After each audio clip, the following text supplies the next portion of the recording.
Breaking news betting promotion కేసులో రీతూ చౌదరి ఇవాళ విచారణకు హాజరు కాలేదు. గత గురువారం విచారించిన పోలీసులు ఇవాళ రావాలి అంటూ నోటీసులు ఇచ్చారు. అయితే మధ్యాహ్నం 1 గంట దాటినా ఆమె వెళ్లలేదు. ఇవాళ విచారణకు రాకపోతే మరోసారి నోటీసులు ఇచ్చే అవకాశం ఉంది. ఇక ఇదే కేసులో మొన్న విచారణకు హాజరైన విష్ణుప్రియ ఎఫ్ఐఆర్ క్వాష్ చేయాలి అంటూ హైకోర్టుని ఆశ్రయించారు. మరికొందరు యూట్యూబర్లు కూడా పంజగుట్ట పోలీసులకు అందుబాటులోకి రాలేదు.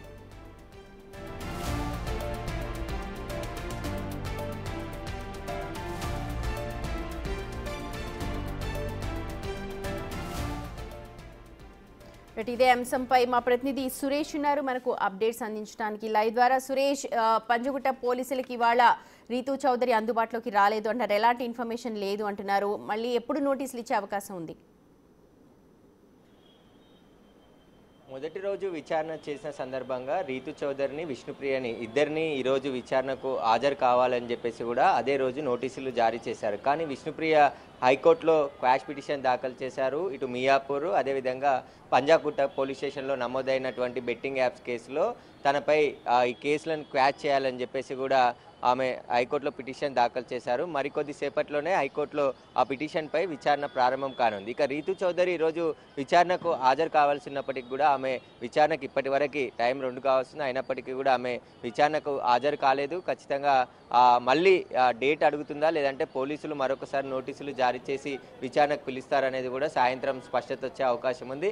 ఇక పరారీలో ఉన్నటువంటి యూట్యూబర్స్ ఇన్ఫ్లుయెన్సర్స్కి సంబంధించి పోలీసులు ఆరా తీస్తున్నారు. ఇప్పటికే 11 మందికి సంబంధించిన ఏ బెట్టింగ్ యాప్స్కి వీళ్ళు వీడియోలు చేశారు, ఆ వీడియోస్కి సంబంధించిన పూర్తి ఆధారాలను పోలీసులు ఇప్పటికే సేకరించడం జరిగింది. వాటిని వారి ముందు ఉంచి విచారణ చేశారు. గతంలో టేస్టీ తేజతో పాటు రీతూ చౌదరి, శ్యామల, విష్ణుప్రియ మాత్రమే విచారణకు హాజరయ్యారు. మిగతా వారు ఎవరు ఇంకా విచారణకు హాజరు కాలేరు. కాబట్టి ఇమ్రాన్ హైదరాబాద్లోనే ఉన్నానని చెప్పేసి పోలీసులకు చెప్తున్నాడు. కానీ ఇప్పటి వరకు విచారణకు హాజరు కాలేదు. కాబట్టి పోలీసులు ఇమ్రాన్తో పాటు పరారీలో ఉన్నటువంటి మరికొందరి కోసం గాలిస్తున్నారు. వారికి సంబంధించిన సమాచారం సేకరించి వారికి నోటీసులు ఇచ్చి విచారణకు పిలుస్తామని చెప్పేసి కూడా పోలీసులు చెప్పారు. కానీ విచారణకు హాజరు కాకుంటే కఠిన చర్యలు తీసుకుంటాం, విచారణకు సహకరించకుంటే అరెస్ట్ చేసి రిమాండ్కి తరలించి ఆ తర్వాత కస్టడీకి తీసుకొని విచారిస్తామని చెప్పేసి కూడా పోలీసులు చెప్పారు. కాబట్టి విష్ణుప్రియకు సంబంధించిన పిటిషన్ మరికొద్దిసేపట్లో విచారణకు రాబోతుంది. కాబట్టి ఆమె కోర్టు ఇచ్చిన డైరెక్షన్ మేరకు నడుచుకునే అవకాశం ఉంటుంది. పోలీసులు కూడా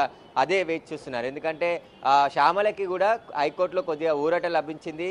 కేసు విచారణకు హాజరు కావాలి, ఇన్వెస్టిగేషన్కు సహకరించాలని చెప్పింది. కానీ ఎలాంటి అరెస్ట్ చేయొద్దు అని చెప్పేసి ఆర్డర్స్ ఇచ్చింది. కాబట్టి విష్ణుప్రియకు కూడా ఇలాంటి రిలీఫే వస్తుందని చెప్పేసి ఆమె ఆశించి హైకోర్టులో పిటిషన్ దాఖలు చేసినట్టుగా సమాచారం ఉంది. అదేవిధంగా ఒకే కేసులో ఇటు బెట్టింగ్ యాప్ కేసుకు సంబంధించి పంజాగుట్టలో అదేవిధంగా మియాపూర్లో ఏ విధంగా 2 ఎఫ్ఐఆర్లు చేస్తారని చెప్పేసి కూడా ఆమె పిటిషన్లో ప్రస్తావించింది. కాబట్టి పోలీసులు దూకుడుగా ఈ కేసును దర్యాప్తు చేస్తున్నారు. ఇప్పటి వరకు తెలంగాణ వ్యాప్తంగా అనేక పోలీస్ స్టేషన్లలో కేసులు నమోదయ్యాయి.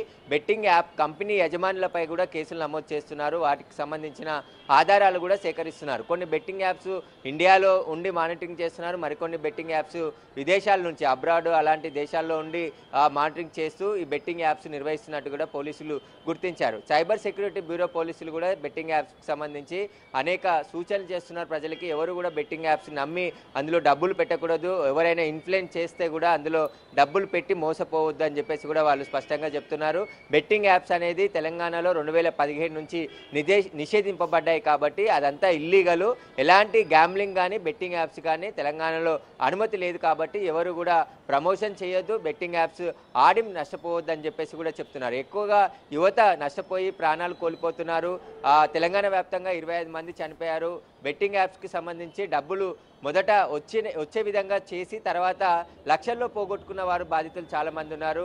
ఎక్కువగా ఇంట్లో తెలియకుండా బయట అప్పులు చేసి మరీ బెట్టింగ్ యాప్లో డబ్బులు పెడితే తిరిగి మళ్ళీ డబ్బులు వస్తాయని చెప్పేసి కూడా చాలామంది ఆశిస్తూ అలా డబ్బులు పెట్టి నష్టపోయి ఎవరికి చెప్పుకోలేని స్థితిలో ఆత్మహత్యలకు పాల్పడ్డారు. కాబట్టి ఇవన్నీ వీళ్ళు ప్రమోషన్ చేయడం వల్లే బెట్టింగ్ యాప్స్ వచ్చాయని చెప్పేసి కూడా బాధితుల తరపు బంధువులు కూడా పోలీసులకు స్టేట్మెంట్లు ఇవ్వడం జరిగింది. కాబట్టి పోలీసులు అయితే దర్యాప్తు చేస్తున్నారు. ఇక బెట్టింగ్ యాప్స్ ఓపెన్ కాకుండా సెంట్రల్ గవర్నమెంట్తో మాట్లాడుతూ సైబర్ సెక్యూరిటీ బ్యూరో ఎప్పటికప్పుడు ఒక జియో ఫెన్సింగ్ సిస్టమ్ని ఏర్పాటు చేసి ఎలాంటి బెట్టింగ్ యాప్స్ కూడా తెలంగాణలో ఓపెన్ కాకుండా చర్యలు తీసుకునేందుకు కావాల్సిన చర్యలు చేపట్టామని చెప్పేసి ఇటు చెప్తున్నారు. అదేవిధంగా 108 బెట్టింగ్ యాప్స్ని కూడా ఇప్పటి వరకు గూగుల్ నుంచి డిలీట్ చేయించామని చెప్పేసి కూడా సైబర్ సెక్యూరిటీ బ్యూరో పోలీసులు చెప్తున్నారు. కాబట్టి ఈ బెట్టింగ్ యాప్స్ ప్రమోషన్ చేసిన వారు ఇంతంగా నేరంగా పాల్పడ్డారు కాబట్టి వారిపై కేసులు నమోదు చేశామని చెప్పి పోలీసులు చెప్తున్నారు.